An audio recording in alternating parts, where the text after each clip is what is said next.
Hey guys, welcome back to the Sanditon Chronicles. Hope you didn't miss us too much. We were talking about Esther Denham this week. Now, I wanted to explain a couple things. I know I missed a week, and that was kind of accidental. Have you ever gotten so involved in watching a show that you just couldn't stop watching it, and then you kind of lost track of what day it is? Well, pile that on with the fact that I had two students who had an overlapping quarantine because their school wanted to help slow the spread. So I had at one point, three kids at home, and then I had one kid at home, and so last week was just a mess. But I didn't realize I didn't put out an episode until midweek. Guys, if that happens, feel free to reach out and be like, hey, where's the episode this week? Because I forgot. But that kind of worked in our favor because the way I have our schedule done, we included interviews with cast and crew on our schedule. And I had us going all the way up through our 1 year anniversary next March. And it would be a 4-series rotation. So it's interview, character spotlight, it's interview, recap, character spotlight, and then relationship dynamic. And we do that twice, and then after the second round, we do a live show. So it's basically a 9-episode rotation, and then we just do that until March. However, I don't know if you've noticed, but the last few months we haven't had any interviews. So we have a spot that is open, and canceling kind of worked in our favor to keep us on track to finish out our episode run at our 1 year mark. So I'm not going to do that a lot. I am going to give myself some leeway because I do one every week, and I've done that since March 12th. I've done one every single week, which isn't a lot, but I do other podcasts, and I am a volleyball coach, and I do some other things. So occasionally, although I'm going to try to let you know beforehand, occasionally I will do a week where I don't have anything to put out because I'm trying to keep us on track to finish in a year. Now, hopefully, when production wraps on season 2 and 3, we will have some interviews for you. That is our hope. It looks promising. It looks good as I've talked to some people. So keep your fingers crossed for that. Let's hope for that. But today we're going to focus on Esther Denham. Now, the last episode you saw was Esther Denham and Edward Denham. Okay, so this week we are talking Esther, just Esther on her own.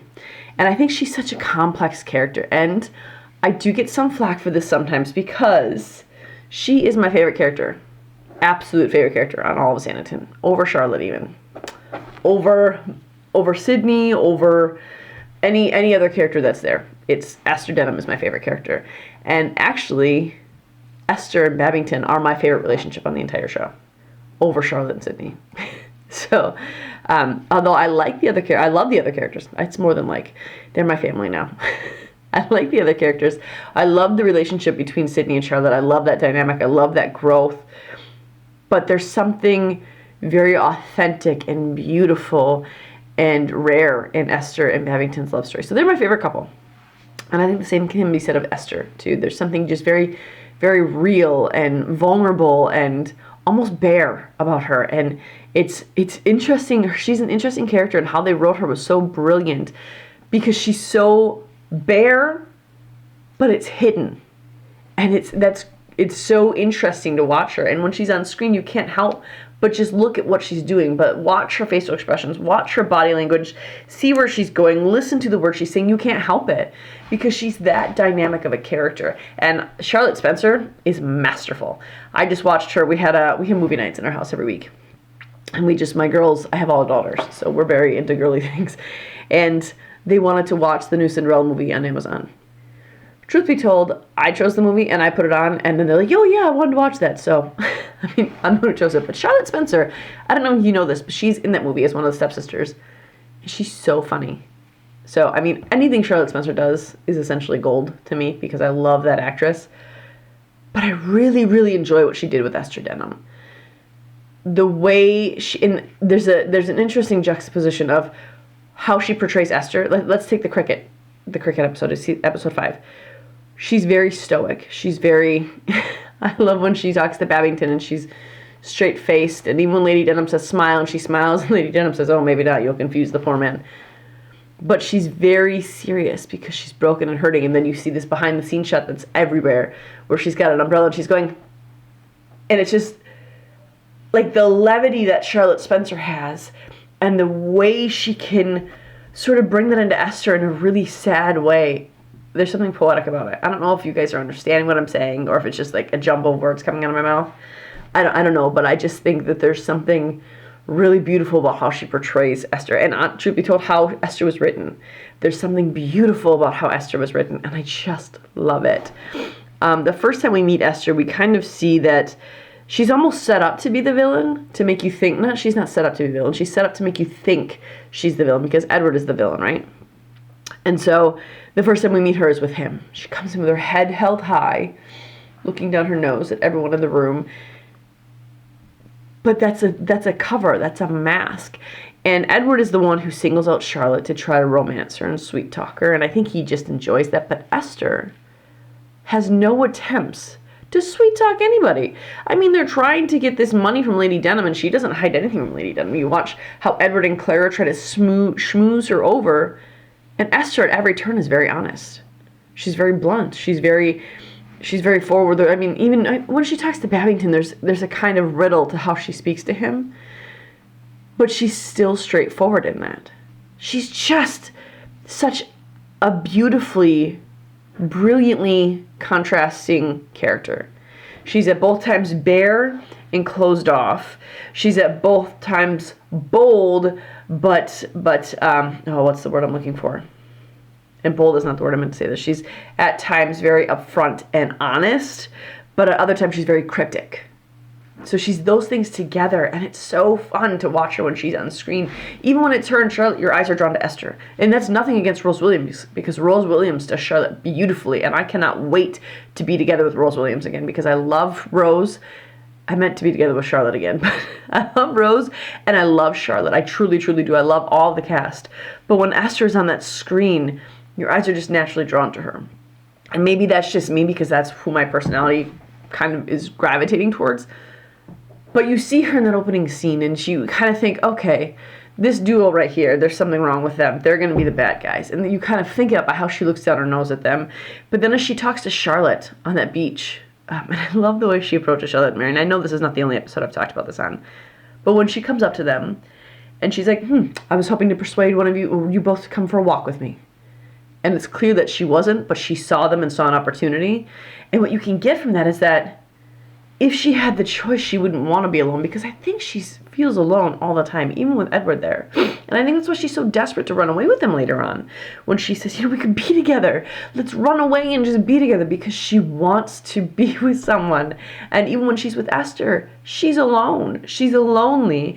And when she sees an opportunity to not be, she takes it, because I think even if her words are saying, I don't want that, I don't need that, her soul is saying, I'm desperate for that. So when she goes for a walk with Charlotte, she speed walks and just expects Charlotte to run up. And Charlotte looks around like, wait, what? And then kind of runs after her. That's the first scene, I think, when you see that Esther is not going to be the bad guy, when you see she's not going to be the villain. She's talking to Charlotte on the beach. And I think that this scene is one of the most telling scenes about exactly who Esther's character is in the entire first 8 episodes. I really do. When she's talking to Charlotte, she's asking her opinion, she's giving feedback, and the feedback is honest. The feedback is accurate, even.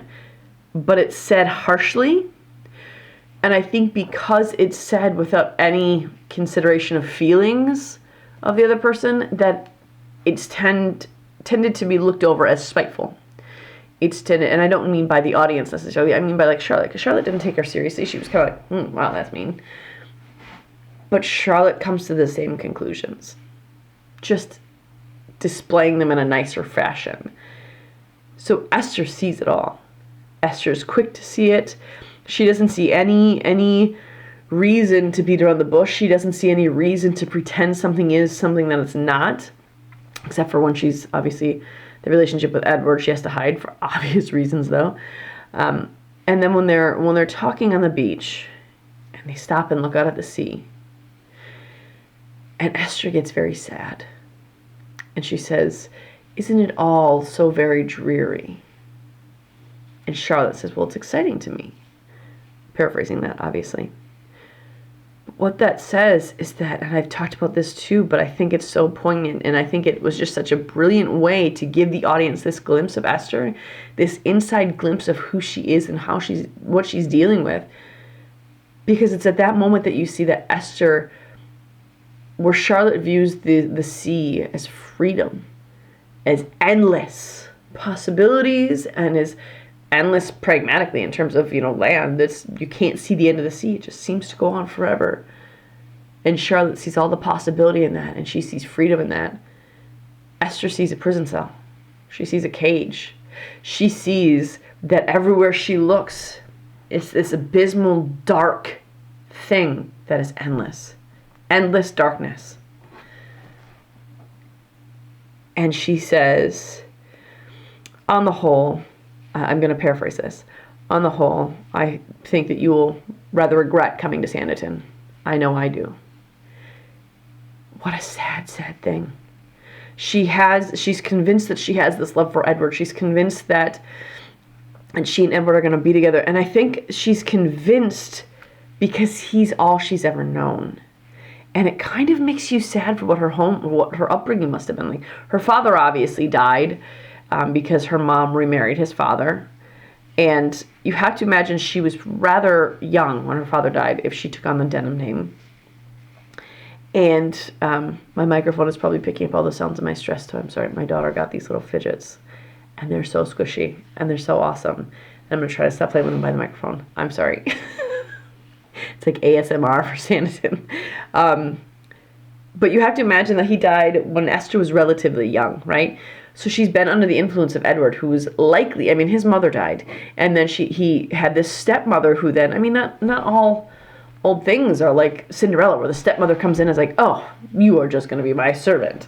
I don't think it was like that. I think that judging on Edward's character, he was probably very spoiled and given whatever he asked for. His dad probably had a little bit of corruption in him to make Edward turn out the way he did. And I have to imagine that Esther was largely ignored and Edward was only paid attention to as it pertained to being the first son and all the things that requires. So Esther comes to Sanditon alone, essentially. It's not like all mothers in that time were going to spin classes with their kids or going to mommy and me classes or taking their kids to all these sports and just having their children be their best friends. It wasn't like that then. You had kids and you were a mother, but you were busy, especially if you were the head of a house like a wife then would have been. You were busy. Yeah, you paid attention to your kids some, but for the most part, the kids were left to governesses and nannies and things like that. You look at Tom and Mary Parker, and how often did you see those kids? Granted, that was a filming thing, but that's accurate too to how it would have been back then. So Esther was largely ignored by her mother. Left, I assume, tragically, because if you're young and your father dies or your parent dies, no matter how old you are, it's going to be a tragic thing. She had that loss. And then she comes to this new place where she is forced to live with this man who is now her father and this boy who is now her brother. I don't think there's that much of an age difference between them. But Edward, being a first son, would have been poured into the importance of his position, especially as a lord. So you have to assume, based on Edward's character now, that he has this certain sort of arrogance, or had this certain sort of arrogance and gravitas to him. And it was probably, I can get what I want whenever I want kind of attitude. And when Esther came in, there was opportunity. And I think that Edward likely saw a pretty girl who would come in, and I really wish that we knew. I got that Sanditon book, but I haven't started reading it yet. So I don't know if they ever tell us how old they are, but I wish we knew. Because I want to know if they were teenagers or if they're young children, because that would say a lot about why Esther is shaped the way she's shaped. But either way, she now finds herself with this boy as her only friend. Look at Sanditon. There's not a whole lot of people her age. There's Mary Parker. And that's pretty much it. Claire doesn't come along till later. Charlotte doesn't come along until later. Mrs. Griffith's girls don't come along until later. We don't know how long Mrs. Griffith has been there. We only know she has a plaque. So Edward is really the only person that she had to give her any sort of solace, any sort of friendship, any sort of belonging came from Edward. Maybe it did start that innocently. Maybe it just started off as, Edward also lost his mom, so maybe it really did start off as genuinely as two hurting kids reaching out to each other and connecting. But it became that as much as she thought she loved Edward by the time we meet her, as much as she thought she loved him, as much as she thought they were going to be together, she was smart enough to recognize that because of him, she was chained to this place. She doesn't particularly like Edward. And I say that because you look at how she interacts with Lady Denham. You look at how she interacts with Charlotte and with Babington and even Tom and Arthur and all the other characters in town that she interacts with. She's harsh and she's blunt, but Edward's the only one she's really mean to sometimes. And I don't say like, oh, poor Edward, Esther's so mean to him. I don't mean like that. But she constantly is like critiquing what he's doing and why he's doing it and all these things. And that might come with familiarity, but I genuinely don't believe that Esther truly likes him. I think he's all she's ever known. I think that, and I know we talked about Esther and Edward last week, so I'm just building up to something here. I think that Edward is all she's ever known. I think that he has been her confidant and her compass and her sense of direction for so long that I believe she's truly a little fearful to step out of it. And I think that as time grew on, Edward has abused her mentally enough and gaslighted her and controlled her long enough that he has convinced her he is the only one looking out for her well-being, to the point where she's genuinely afraid to say yes to anybody else. So she sees Sanditon as a complete cage. The sea doesn't bring freedom for her. The sea doesn't bring possibility. The sea brings isolation, and it brings, the claustrophobia. She just feels like she can't get out. The space is too small. There's nowhere for her to go. And I think that juxtaposition of her like running, basically, after she runs into Charlotte and Mary, basically running to the shore, is such an interesting scene to watch. Because it's almost like she's running, trying to find a way to escape, and then bam, she's hit by the sea and she can't move anymore. She's stuck. And I think that's a perfect way to describe Esther. And I think Esther's a good friend when she is not ignored. I think her demeanor, by design, has been her weapon. And, that's obvious with Babington. She shut him down on all fronts. And I love that when Babington runs into her on the street, and he's asking permission to write, and then Edward comes over, he's like, what's wrong with him? Or right before, and she says, nothing. And then she gives a deep sigh, and she says, as you well know, there's only one man that could ever hold that kind of attraction for me. But she's irritated by that statement. She's irritated by it. She knows, and it openly acknowledges that Babington is a good man. She as much says it when they're walking after the cricket match in episode 5, that when he's talking about how he doesn't think he's ever lived a life without pretense. And she's telling him, I don't think anyone has. And they're having an actual honest conversation.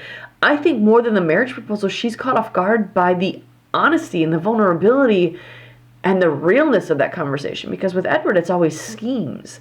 With Edward, it's always riddles and gameplay. With Carol, with Clara, it's the same thing. It's all gameplay. Even her, who came in, was not available as a friend for Esther. Charlotte was the first person for Esther who did not give up on her just because of her demeanor. And in so doing that, Charlotte made a loyal friend of Esther, with Esther. And I love that scene in the ballroom at the end of episode 8, when Esther is upset after Edward's outburst. And she's in the back room, or side room, and she's upset, she's crying, and it's Charlotte who runs to her. Because here's the thing about Charlotte, is that, and I know we already did her character spotlight too, but the thing about Charlotte is she's fairly intuitive about people.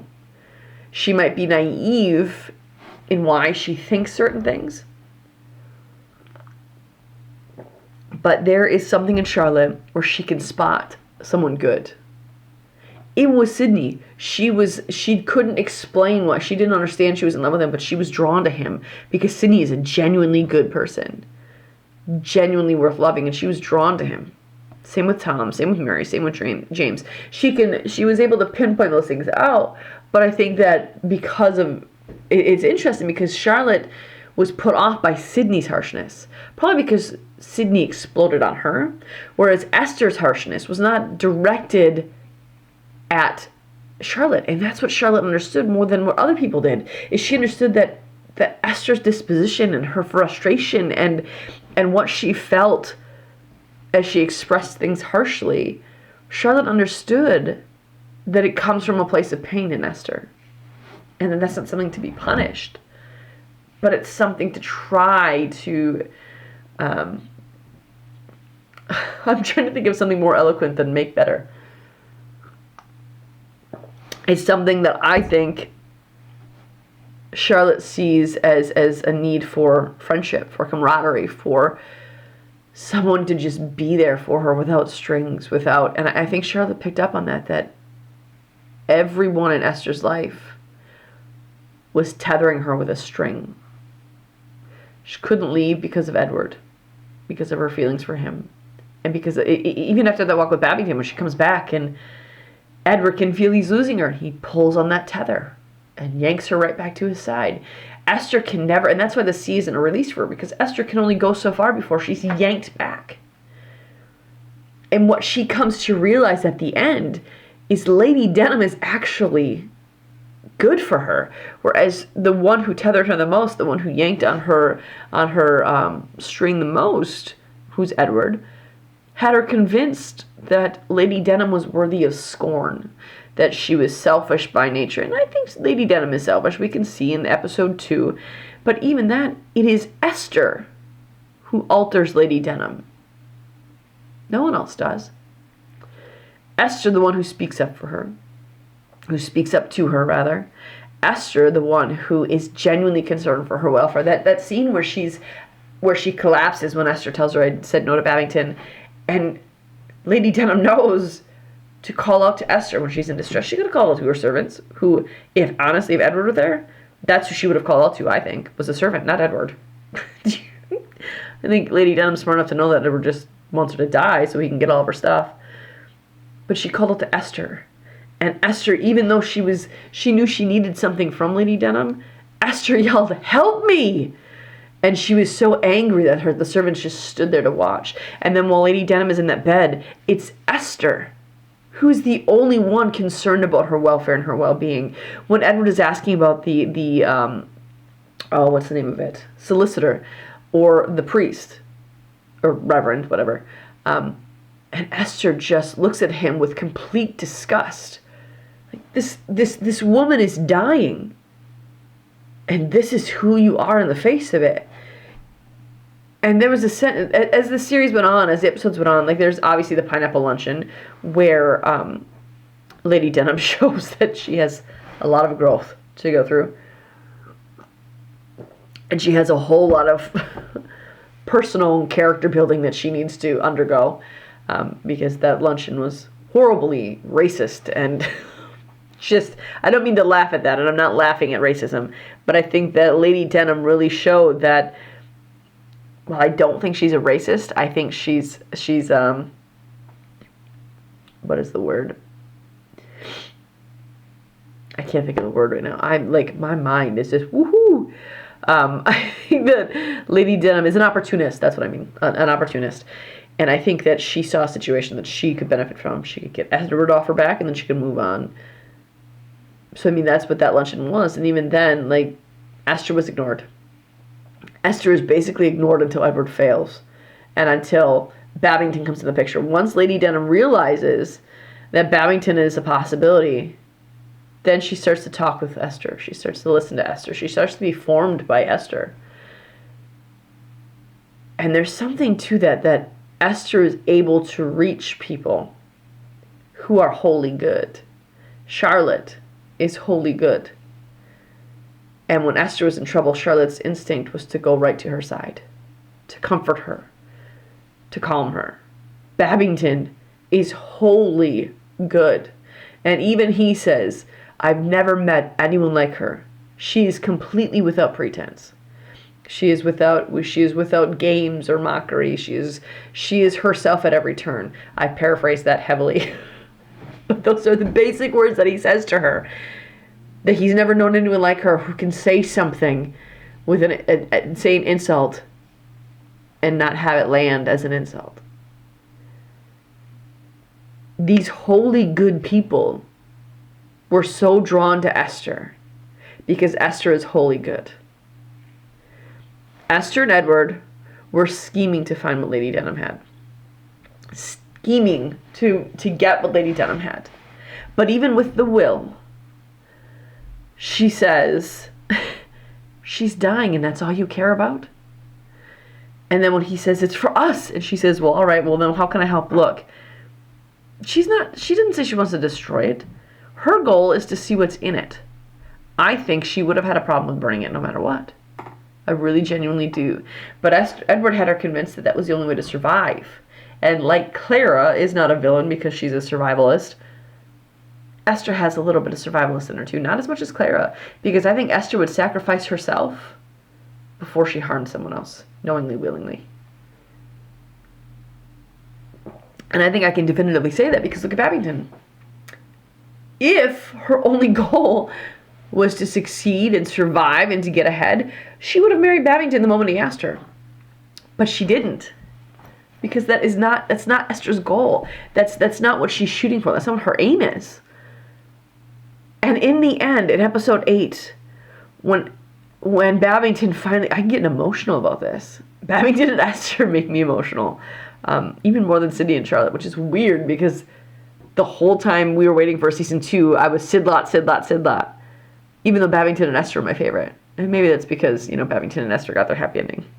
But Charlotte and Sydney didn't. Anyway, that's why. I'm telling you, man, since COVID, my brain cells are a little wanky. Is that a word? It's a word now. If it wasn't before, I created one on the spot like that because I'm super smart. Anyway, sorry. It's weird. This is getting weird, guys. So Babington, when he proposed to her in episode 8, and she says, she says, are you not disgusted? Are you not, something about how, I'm sure, she doesn't say this, but what she means is, I'm sure you won't want to be seen with me now. And he says, I don't care. I don't care what people think. Don't you know I love you? That alone was reason enough to marry someone then. That alone. Because if someone professed to you like that, especially coming from a lord who is not a reprobate, who is not a drunkard, who is not old or for lack of a better word, who is not ugly. I feel weird calling them ugly, but that was a thing back then. I mean, you had to marry these men and have their babies that you didn't want them to be unattractive. You wanted them to look good. So Lord Babington, he's handsome, he's wealthy, he's a good man, he's a kind-hearted man, he's not a drunkard, he's responsible with his money, and Sydney is friends with Crow too and Babington, but Sydney gravitates towards people who are a little more, not careful, but who are more wise with their money, with their things. That's who Sydney gravitates towards, and that's why Sydney's friends with Babington. And so Babington has all these great qualities. For someone like him to say to someone, and Esther she doesn't have the inheritance yet. Just because Edward and Clara were disowned, and they were thrown out, and they are no longer getting an inheritance. Esther is aware that doesn't mean she has the money. She knows that. Yes, she's become her sole heir. But Esther doesn't necessarily know what that means. And Lady Denham was supposedly so sick she could have died, and then she still pulled through. So Esther doesn't know when she's going to get that money. What she knows is that up until a few days prior, she was living in a home with a leaky roof and holes everywhere, and it was falling apart. And then in comes this man, who is all those things we talked about. Good, wealthy, attractive. He's all these things. And he tells her, I don't care what anyone thinks about you. I love you, and that's enough for me. that alone was enough to say yes to someone in Esther's position. Even if you did have money, that alone was reason enough to marry someone then. And yet, I think at this point, actually, when Esther started to see the cracks in who Edward was, I think she might have started seeing the cracks prior to this with Edward, but I think she denied them for so long because he was all she had. And if she didn't have Edward, she didn't have any friendship, she didn't have any partner, she didn't have anyone to be with her in her extreme loneliness. And it's ironic that she feels that way because Edward is the one who causes her extreme loneliness. And Edward is the one who causes her pain. But I think that when she really, really, really pulled off the wool and tore it off was that time when she and Babington were walking along the river. And Babington was as vulnerable and purely honest, and he was transparent, and he was Babington to her. I think that was the moment she started to see who Edward was. And so by the time that Edward has slept with Claire, she finds out the love that Esther thought she felt, she now recognizes is not real. She still feels that connection to him. That's why she's so sad. I mean, there's part of the embarrassment of him coming in, professing his love for his sister in front of the entire town. Like, dude, where did you think that was going to get you? So there is the embarrassment factor, but I do think that there is a part of her that still has those feelings for him, though I don't think it's love, and I think she knows it's not love. But again, he has been her only person for years and years and years. He has been it for her. So there is that leftover care that she feels for him. But she's willing to deny herself Babington. She's willing to deny herself happiness because she doesn't want to make Babington miserable. And I truly think that, because when he says, I don't you know I love you? And she says, what is that to me since I do not love you? I think that is more than just her saying, I won't marry without love. I think mostly what that is, and I'm saying this because of what happens after that, but I think most of what that is she doesn't think that she deserves it. She doesn't think she's worthy of it. And she doesn't want to hurt this good man. I really think that, and again, I realize these are not real people. I realize that these characters did not have forethought. They were scripted a certain way. I understand that. But when you have actors that do well at their job, and you have writers that are good at their job, and you have this played out before you, the benefit to having something like this is, as an audience, as a fan of the show, is even of the books, as the reader of the books, you get to imagine these things. And so I think Esther's biggest thing with Babington is she did not want to make him miserable by her lack of feelings in the face of his abundance of them. I think she was willing to sacrifice her happiness, because whether she loved him or not, he made her laugh. He brought her joy. She says that to Edward after the walk on the river. I forgot what it was like to laugh. She knows that a life with Babington would bring her joy. Even if she didn't love him yet, she knows. Because she has experienced small glimpses of it. Actually, not small, big glimpses of it when she's with Babington. She understands what marriage to him would be like. She understands what a life with him would be like. Yet she still tells him no. Because I truly think she does not want to make him miserable by the opinions of others and by her lack of feeling in the face of his abundance. And then after that he says, I do not care if you love me. Oh my gosh, I love this scene. I don't know why I'm getting so emotional about this, but he says, I don't care. It's enough that you like me. All I want to do is make you happy. You could almost watch, you could see the shock on Esther's face. Charlotte Spencer was really good at putting herself in Esther's place and creating this complete, overwhelming shock on her face that someone would actually say that to her. Someone would actually feel that for her. That it wasn't about themselves. It wasn't about what they could get from her, but it was about what they could give to her. It was that turned her around to kiss him on the lips and say, yes, before I change my mind, That's how you know that her no was more about harming Babington than it was about herself. She was denying herself a happiness she knew she would have. And that scene, that heartbreaking scene after Edward is disowned and Esther is packing up her house. And Babington is up there. And I don't want to talk about this in depth because we're doing a recap next week. And after that, I got all messed up with the schedule. I jumped around to weird things. So we're doing a recap next week of episode 7. And then we're going to go into Babington and Esther. So there's that. But Babington says to her that he says, I'm sorry I'm pausing so much. I'm trying to get the words right because what he says is so beautiful. And he says something about how he knows what, and this is going to be a paraphrase. He says something about how he knows what Esther's done and Esther, or what Edward has done, and Esther looks at him and screams, "You know nothing."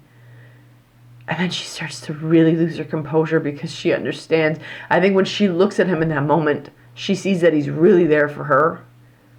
And I don't think she has ever in her life known what it was like to have someone be there for her. How sad of a life that must have been for this beautiful, holy, good woman. How she escaped with nothing wrong with her other than a harsh view of life. That's all she got out of it. She didn't become this tainted person. She didn't become wicked or evil or vengeful. She was a good, kind-hearted person who had a clouded view of what reality was. How she got out of there with that is a true strength of her character. And so when they're sitting there and she just starts to cry as he talks about how, I have to close my eyes here because this makes me emotional. I've been a victim of sexual abuse and mental abuse. And so this scene always just, it hits me so completely because it doesn't matter how you spin it.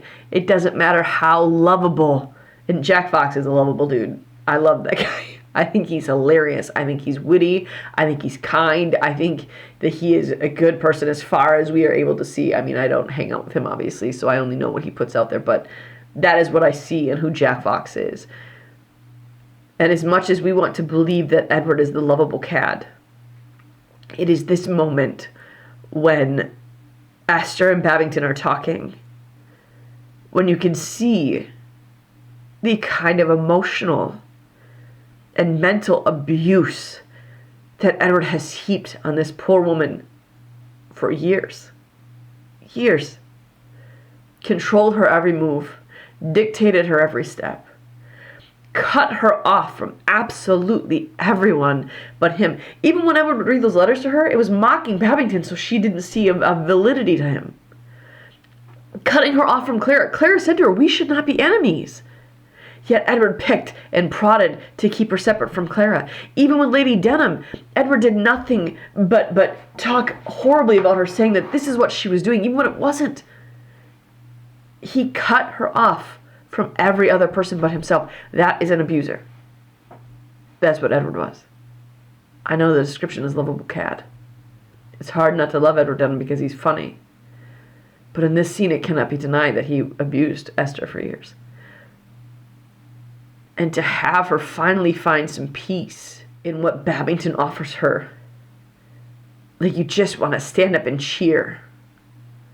You just want to hug this woman. And when Babington... no, I'm not going to go into that. I could talk about them all day. But that's next week. That's next week. Can't do it. I can't do it, people. If I start talking about Esther Babington, I'm not going to stop. And we're already 40 minutes in this, so, and that next scene where she's walking, after that, when she's walking, I mean, it's not the very next scene, I mean the next scene of Esther's, when she's walking down the hall, my gosh, it's not the next scene of Esther's, it's the night before the ball, because she goes on, ride with Babington, but the night before the ball, when she dresses up, and Lady Denham says something along the lines of, "Good, you dressed up for him." She said, "Who says that's for him?" And Lady Denham says, "Who else?" And then they walk out, and Charlotte smiles to herself. Not Charlotte, Esther. Whoo! Woo! I hope you guys can follow this. Oh, I hope this foggy goes away soon. I really, really do, because it's harshing my mellow a little bit. Sorry if you don't understand that reference. I don't know if they said that overseas. Harshing my mellow. Pauly Shore said it a lot. Now I want to watch Pauly Shore movies. Oh, I'm gonna get back on topic here. But you see in the scene after, I mean, that scene when they're up in Denham Place and they're broke. She's broken on the couch, and you could just see Babington broken for her. The next day, she's testing him. She's testing his loyalty because she is fooled by Edward for so long. For so long, she was fooled by Edward. For so long, she had given herself over to this man who was wholly unworthy. Wholly unworthy. That now she begins to test Babington. Test his mettle. To see if it is actually her he wants, or if it's just what she can give him. And I think if Babington hadn't come along, Esther would do it with everybody. And my heart breaks for all the times that we see her. And even when she's with Clara. That one, I think, breaks my heart most of all, because Clara did not want to be her enemy. She really, really didn't. I think Clara was serious when she said we should not be enemies. Because honestly, I think Clara thought the fight for the inheritance was between her and Edward. I think she recognized that if Edward got it, Esther was going to partake in it. But I don't think she saw Esther as a threat. I think it was between her, and in Clara's mind, it was between her and Edward, nobody else. And so when she first came to town, I think she wanted a friend in Esther. And here's why. Because you remember that scene when Clara found out that Esther and Edward were more than just brother sister.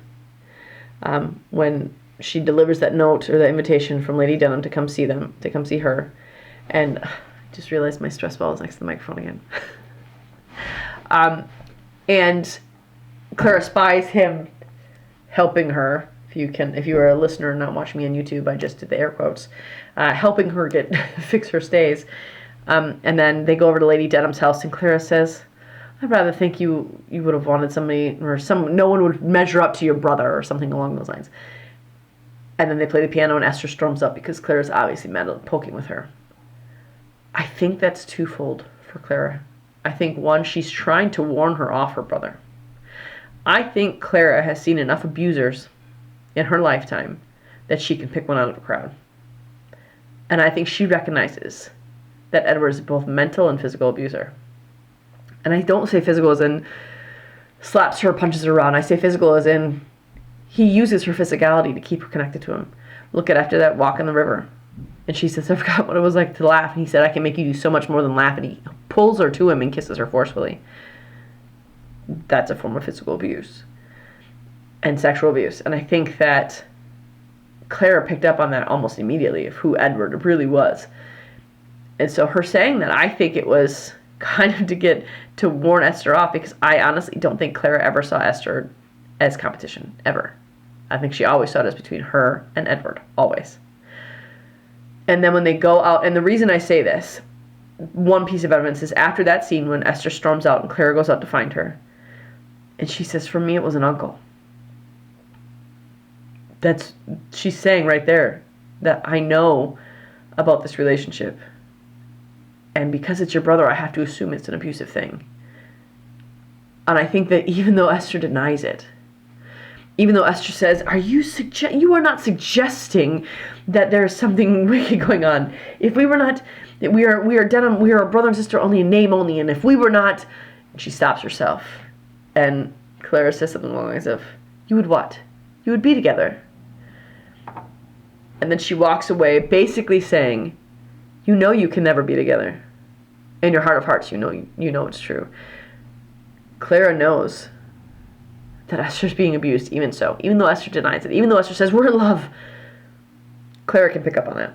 When you are abused in any way, even if you don't recognize it as abuse,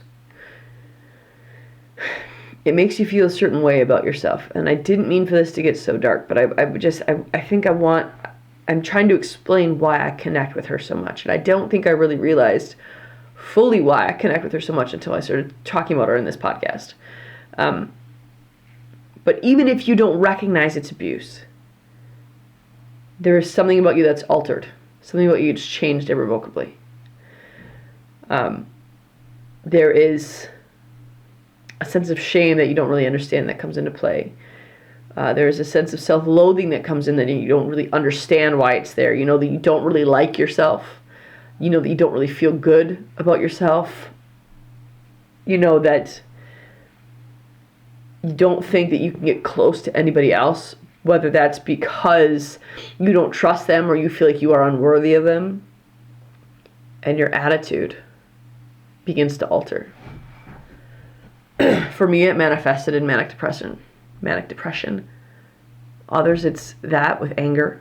And I think that Clara is so adept on picking up on that there was nothing Esther could say to fool her.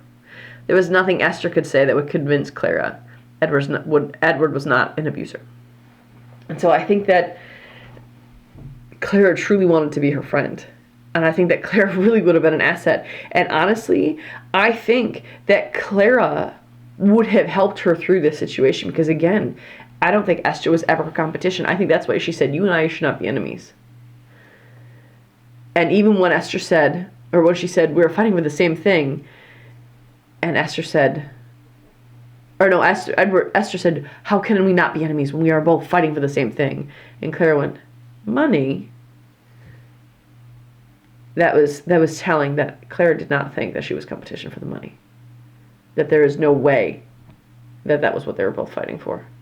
That while Esther was fighting for Edward, Clara was looking for the money. And so I think that Clara could have been such a pivotal asset to Esther as she went through all of this. And such a resource of comfort and even pulling her out of a pit, because Esther was in a pit for a while. I mean, she wasn't just mean because she was, that's just who she was. I think Esther was harsh because she was in a pit. I mean, look at how she, obviously, we don't see a lot of Esther Babington, and I'm so sad that Mark Stanley has not confirmed whether or not he'll be in this. Leads me to believe he's not going to be in season 2 and 3, which really bums me out a lot. Really bums me out. Mark Stanley, if you're listening to this, I really hope that you at least make a cameo at some point, because we need Babington, and we need to see Babington and Esther together at least one more time. Not that you're listening to this, but that's okay. But we see how harsh her words are, how unsmiling she is. I mean, the first time we see her really, truly smile or laugh is in episode 5. And she's not absent in episodes 1 through 4.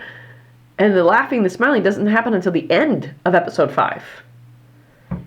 So we basically get through 5 entire episodes without her laughing and smiling. And then after episode 5, we don't see her smile or laugh again until episode 8. But when Babington tells her, I don't care. It's enough that you like me. All I want to do is make you happy. There's a genuine smile. From that point on, she smiles. We see her marrying him and excitingly kisses him, wakes up in bed with him the next day, and her whole demeanor, I don't know how Charlotte Spencer did that, if I'm being honest, but Charlotte Spencer changed her entire demeanor to match that of someone who's genuinely happy for the first time ever. Before that, she just seemed weighed down.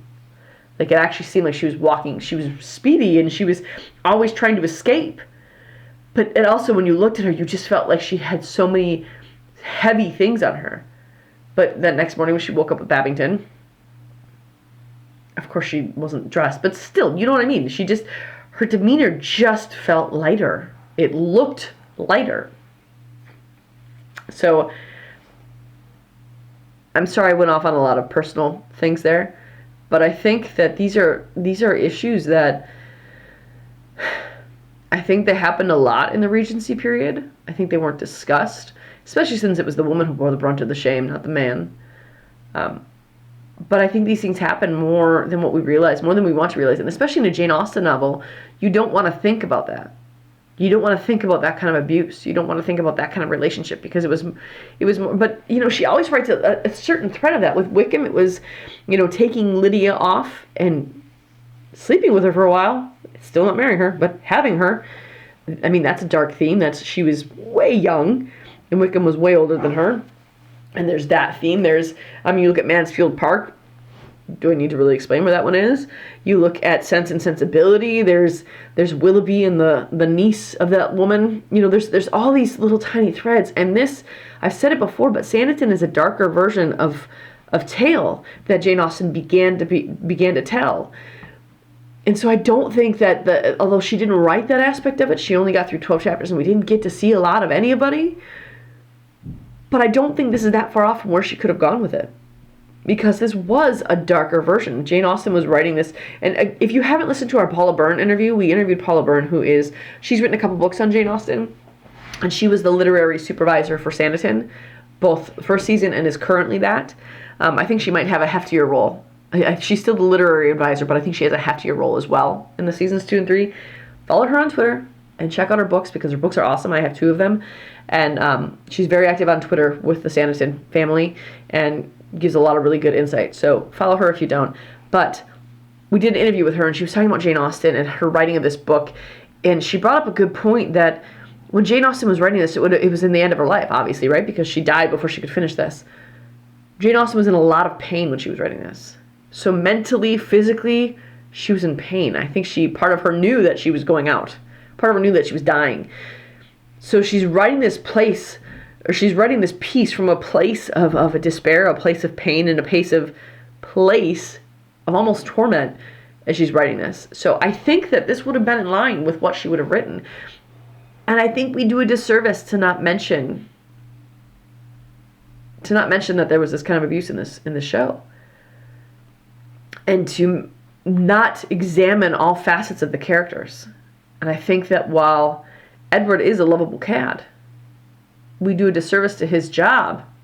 We do a disservice to what Jack Fox did with that character to not address that, wow, you were this kind of guy, and yet we liked you. How did you do that? Because I love his character up until episode 5. And then I'm like, whoa, pull back, buddy. You're not okay anymore. You just trampled on my man Babington, and you and I, we're not friends anymore. But Jack Fox did a great job with his acting and with his perception of the script and how he read that character, that we were able to like him even though he's a bad dude. I was watching, and I have been bringing this interview up in almost every podcast I've done over the past couple weeks. We do 2 to 4 a week on my other podcast. And, we interview actors, and I brought this up on we've just finished 3 cast interviews in the other podcast that we do, and I brought this up in every single one of them. But I was watching an interview with Taylor Kitsch, and he was talking about his role in the show Waco. If you have not watched that, it's fantastic. It's an 8-episode series, and you can find it on Amazon. It's about David Koresh, in the Waco disaster. He ran the cult, the Branch Davidians. But Taylor Kitsch was talking about playing this character, and he said, if I don't make you love this guy, or at least be confused about this guy a little bit, then I haven't done my job. And that's an excellent point, because you have to connect with that character. And Jack Fox is not an abusive human being. And so he had to find some way to connect with Edward Denham. And to do that, he had to tap into Edward Denham's empathy. To do that, he had to tap into Edward Denham's what's good about him. And I think that's why we were able to like that character and almost forget that he's abusive. But I think it's important to talk about that. I think it's important to talk about the effect it had on Esther and the effect it had in general on women at that time. And so what I would like to see in the next season, in season 2 and season 3, I really would like to see Clara and Esther repaired, their relationship repaired. I know that not a lot of people are on board with me on that. In our group, our Facebook group, people do not agree with me that Claire's a good person. People do not agree with me that Clara is likable. And I get that. I get it if you don't agree with me. But maybe it's because of my background that I can see something better in her than what she portrays. So I would like to see Lily and Charlotte's characters make amends, and Lily Sarkowski plays Clara, And I would like to see their relationship repaired. I would like to see Edward be remorseful and be repentant of what he's done. I would like to see him learn his lesson. I know that the villain in Jane Austen stories don't usually get a happy ending, but I mean, it would be nice if Edward did. But with Esther, I would like to see her, I'd like to see her be a mom. I really, really would. I think that Esther would protect that child to the end of her life. Like, I think that it would be just such a fun thing to see her as mom. And I know she already got her happy ending, but I would like to see her influence Charlotte and teach Charlotte to be stronger, more vocal, more verbose. I'd like her to teach Charlotte how to be a strong woman of character, uncompromising and unwilling to bend to a man. I'd like to see that. And I really hope we do. I think that we'll see at least some of that. So let me know what you think. Let me know if you agree with my assessment of Esther. If maybe you think I took it too far, let me know that too. But I'd like to know your perspective on her. I'd like to know if you loved her, if you hated her, if you were confused by her. I'd really like to know. I'd like to know too if, maybe I provided some insight for you on her character and how they wrote her and why they wrote her the way she did. I'd like to know that too. So give me your feedback, and you for sure join our Facebook group. It's the Sanditon Chronicles, Sanditon Family Fan Club. We have been trying to do fun things in there, but sometimes we forget because we have, I don't know if you know this, but we just added a 15th group. So our Family Fan Clubs runs 15 groups. Sanditon Chronicles is all mine, but I'm a co-owner of the other 14 groups. So we try to do fun things in our Facebook group. Sometimes we miss the mark. Sometimes we forget. But we do try to have games and competitions and things like that. So be sure to join that. You can email me at the.sanditonchronicles@gmail.com and give me your feedback or ask me questions. I've had some of my viewers have written me paragraphs and paragraphs of what they think about certain characters and what they think about the show. And it might take me a while, but I will chat back with you about it. I love those things. I love hearing what's in your head about these characters and about the show. So reach out to me. Let me know that stuff. And of course, give me feedback on the channel, on the podcast. So I would love to hear that too. If you want to follow us on Twitter we are at Sanditon. And on Instagram, we are at the.sanditon.chronicles. I haven't been posting a lot on Twitter and Instagram, but I'm going to try to get better at that. I really, really am. So those are all of our socials that you can find us at. And remember that the more you share and the more you subscribe and the more you listen to and download our podcast, the better content I can give you.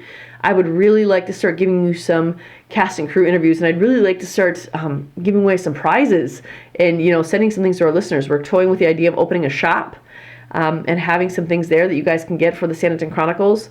Let us know if that's something you're interested in, but we need more viewership numbers. So just remember to do that, and next week we are talking Esther and Babington, I think. It's going to be a good time. So we will see you guys in a week. Thanks so much for listening. Bye-bye.